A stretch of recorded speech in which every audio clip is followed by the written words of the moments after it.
Alright guys, so I just got back from the junkyard. You guys seen me pull this one off. It was off of an 86. And gonna pop it on right here. Take this one off. This one's pretty crusty, even though this one has like a bunch of probably battery acid, since the battery is right here and acid just likes to drip all the way down. This one's a lot straighter, so let's check out the bottom. Alright, so that's the underside of it. A little bit rashed up, but everything looks pretty good. And the other one's just badly mangled on the bottom. I'll do a little quick comparison, but as long as I have something much nicer, I'll be a lot more it'll be a lot much better, little peace of mind, just knowing that all the little wrecked bits are off the car and it's with fresh, good metal. Well, maybe not fresh, but straight metal. So the little challenge that I'm having right now, I want to replace this, but all I have is this little mini floor jack eBay status, and I don't have jack stands. But what I am going to do, I'm going to have the a block of wood underneath here on this side, and this is going to be basically supporting this side. And I'm going to try and take off the radius rod that goes right here, and I'm just going to slide it on there, and then I'm going to unbolt this part of the radius rod, whatever, like it's only one bolt, and then I'm just going to slide that through. So little getaway, but I'll try and make it happen. Alright guys, so just got the wheel off. I have the wheel stuffed under with the what is that, a 4 by maybe 8, and pretty secure. So now what I'm gonna do, I'm just gonna drop 2 bolts here, and then the 2 bolts here. It's gonna come down, and then the radius rod bolts are gonna be exposed, and then that's where I handle them right there. And then I'm gonna try and like scoot one out, and then from there just take off this one radius rod bolt here, and that's gonna be ready to go. And then I can just transfer the radius rods to that one. These 2 bolts right here, not even gonna be able to see them.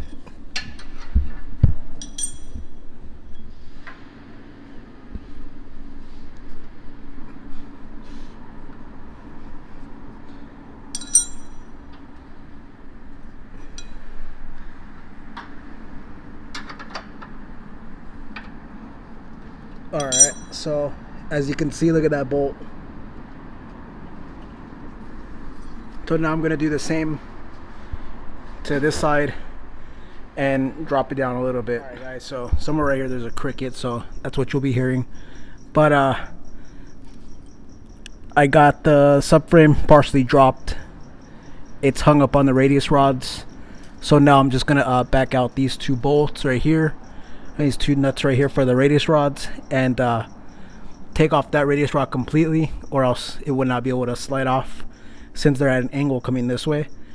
Try my best to take it off and hang the other one. We'll see how it goes, but for now I'm just going to I think that one's a 19.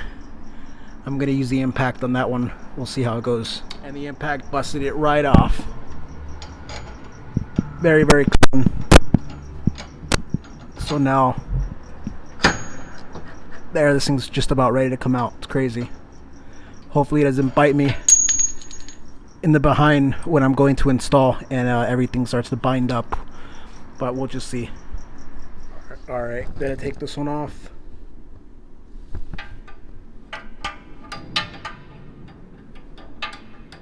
See if I can get it on there.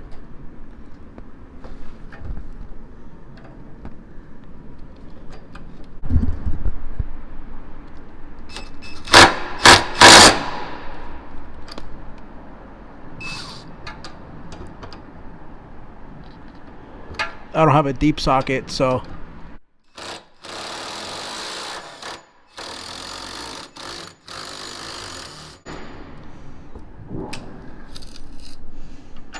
All right, perfect. All right, now it's ready to go. Now I'm going to take off this side of the radius arm. All right, guys, so if everything goes to plan,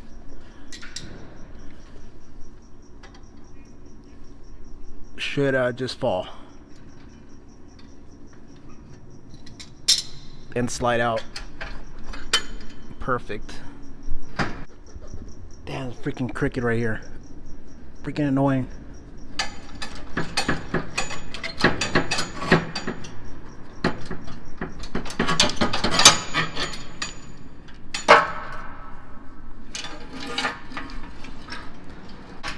Then I cleaned this one up pretty damn good. But alright, now I'm gonna swap this one out. Alright guys, so this is the new one. This is the old one. I already cleaned this one up. This thing was filthy, so that's why it looks like pretty nice, but it wasn't as bad as this one with all the acid, but smashed all in the bottom, slightly tweaked. And this one, it's just rubbed and scraped right there, living that low life, but it's not all like tweaked and bashed up. So this one I trust a lot more, and just the peace of mind that this one's straight and this one's gone. So as far as ED6 hatchback CRX, everything's just perfectly the same. And this one actually still had these little tabs that this thing, I don't know what those are for, but this one was missing. So this was actually swapped in the past too, and it was swapped with a pretty beat up one. So now I'm just gonna throw this one on and let's check it out. Alright guys, so I just noticed something right here. These bushings right here to the right, a little bit taller. These bushings are a little bit shorter, and the logo says SH3, which is obviously the 4th generation, you know, stamping, SH3, and these say it smaller. And I usually see these on all of the cars, but these probably are aftermarket. This one is a little bit more coned, I guess you want to say. These are a little bit less. And one last thing that's kind of like holy crap is that the one on the left is longer than on the one on the right, just by a little bit. So I know one of them I couldn't, whenever I try to tighten the bolt on the radius arm, the bolt would get very, very tight, but there would still be some play in there. Like whenever I had the rod disconnected, I'll be able to move it on this side. And whenever I did it on this side, where it was either the shorter one, these bushings were nicely, you know, clamped down. So what I'm gonna do, just gonna end up grinding this off and reinstalling. But for now, let's see, I wish I could just paint this and do it up nice, but I'm just trying to throw it on the car at this point. I could probably blow some paint right here when I end up working on the engine bay. I'll just but that's gonna be way later on. I'm just gonna end up putting some enamel paint all right here, clean it up real good, but that'll be in the future. Well, not too much in the future, but after the more mechanical stuff and body work. Next up, what I'm gonna do, I'm going to attach this to the lower control arm, both of them, put this into the subframe, and then pull the subframe and mount it up here while having everything pretty loose. So let's see if I can get it that way. I'm stuck again. I have both the bolts in the radius rod, as you can see right there, and I go to mount this up, and let me see, this is kind of like out of place. I'll just take, yeah, it's good. And it wouldn't even come close. These two bolts won't even come close to this because this radius rod. Now I'm just trying to think, maybe this radius rod is for a DA9. I have no idea, but it still won't work. Those bolts will not line up with this one still connected in there, so that sucks. So I just got to figure out another way on how to do this, and I'm actually going to compare this side with the other side of basically like the length of the radius rod. Alright guys, so I have a little bit of good news.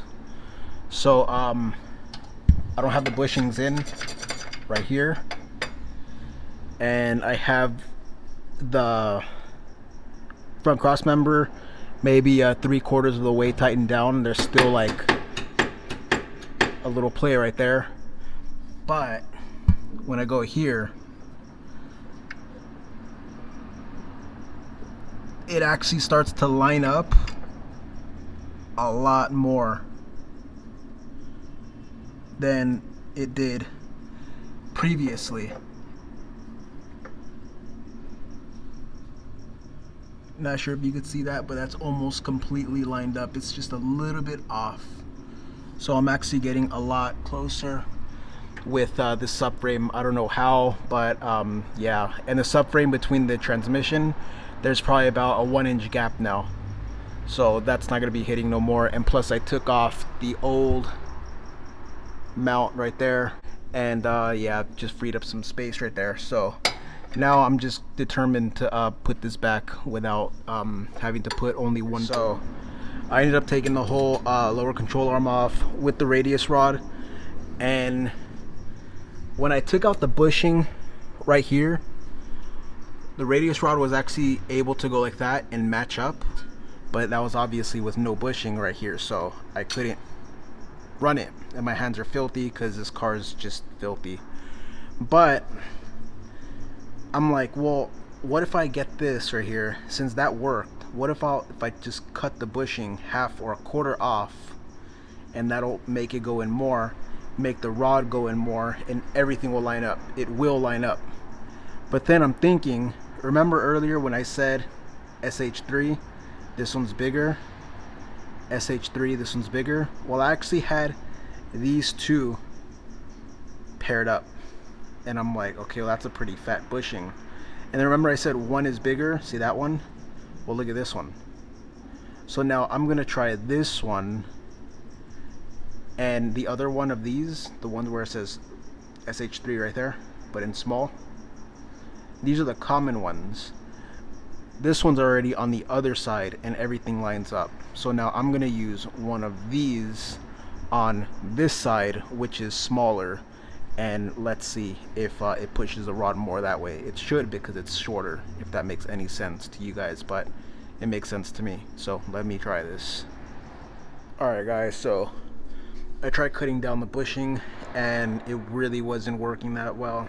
Still far off, where this arm is not going that way enough.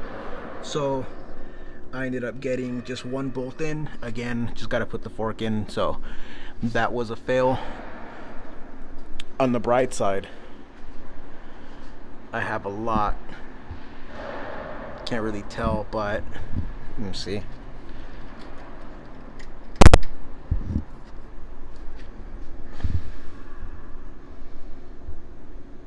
Yeah, that's like basically where it was rubbing. Right there. So it's a lot of room. So finally fixed that. So now the engine is not gonna hit the subframe anymore because it's not tweaked. Now next little video is gonna be on the mounts to hold this engine still, because I got the rear mount, and that thing is such a pain. You basically have to drop the subframe or get like a special tool, like a wobble socket from Craftsman, to reach back there. So all the CRX or 4th gen guys, to swap this mount, yeah, good luck with that one. But these two, not bad. So obviously it's just right here. So I'm gonna end up filling those up with urethane, and yeah, Finally, that's good. It's not gonna smack the subframe and rattle everything loose. But as far as the subframe goes, or the crossmember, that thing looks absolutely great. I gotta tighten those 2 bolts over there, but this thing's way much better. I already know I'm gonna feel a difference just by having it smoother and quieter, by not having it knock the subframe or the crossmember.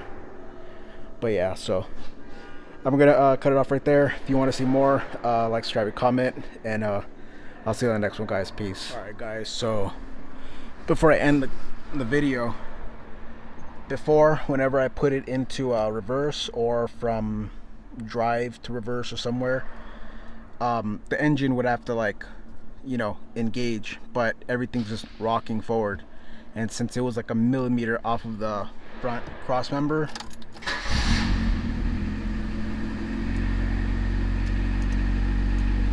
see, still got to get a switch right here. There we go. Doesn't want to work. There we go. But yeah, so it's in park. So now, whenever I put into reverse, it doesn't knock anymore, and it used to knock pretty damn hard. So now it's ready to go in reverse. So now I'm gonna put into drive. There.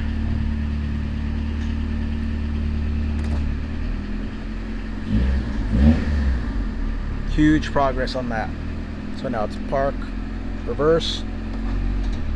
There. Before it used to go like clunk, and I'm like, oh crap. So yeah, so that's a success.